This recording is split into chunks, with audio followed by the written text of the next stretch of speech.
ಬಂದಿದೆ. ನಮ್ಮ Rotary club ಹಲವಾರು ವರ್ಷಗಳಿಂದ ಇಂಥ ಹಲವಾರು ಸಮಾಜಮುಖಿ ಕಾರ್ಯಕ್ರಮಗಳೆಲ್ಲ ಮಾಡುತ್ತಾ ಬಂದಿದೆ. ಆ ನಿಟ್ಟಿನಲ್ಲಿ ಇತ್ತೀಚೆಗೆ ಕಾಣುವಂತಹ ಕೆಲವೆಲ್ಲ ಆಕ್ಸಿಡೆಂಟ್ಗಳು, ಯುವ ಜನತೆ ಎಲ್ಲ ಆಕ್ಸಿಡೆಂಟ್ ಆಗಿ ಮೊನ್ನೆ ತಾನೇ 1-2 ಜನ ಮಕ್ಕಳು ಬೈಕ್ ಆಕ್ಸಿಡೆಂಟ್ ನಲ್ಲಿ ಕೂಡ ತೀರ್ಕೊಂಡಿದ್ದಾರೆ. ಅದರ ಬಗ್ಗೆ ಮಾಹಿತಿಯನ್ನು ಕೊಡಬೇಕನ್ನುವ ನಿಟ್ಟಿನಲ್ಲಿ, ಜನರಲ್ಲಿ ಅದರ ಬಗ್ಗೆ ಒಂದು ಅವೇರ್ನೆಸ್ ಅನ್ನು ಕ್ರಿಯೇಟ್ ಮಾಡುವ ನಿಟ್ಟಿನಲ್ಲಿ ನಾವು ಈ ಒಂದು ಕಾರ್ಯಕ್ರಮವನ್ನು ಹಮ್ಮಿಕೊಂಡಿದ್ದೇವೆ.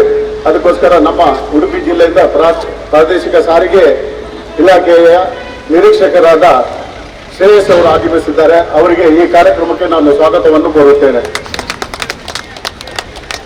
ಈ ಒಂದು ಕಾರ್ಯಕ್ರಮ ನಮ್ಮ ಸಾರ್ವಜನಿಕರಲ್ಲಿ ಒಂದು ಅವೇರ್ನೆಸ್ ಪ್ರಯೋಜನವಾಗಲಿ, ಎಲ್ಲ ಜನತೆ ಇದರ ಬಗ್ಗೆ ಒಂದು ಮಾಹಿತಿಯನ್ನು ತಿಳಿದುಕೊಂಡು ಮುಂದಿನ ದಿನಗಳಲ್ಲಿ ಆಗುವಂತ ಈ ರೋಡ್ ಆಕ್ಸಿಡೆಂಟ್ ಇರ್ಬೋದು ಅಂಥದ್ದನ್ನೆಲ್ಲ ತಡೆಗಟ್ಟುವಲ್ಲಿ ಎಲ್ಲರೂ ಪ್ರಯತ್ನ ಮಾಡೋಣ.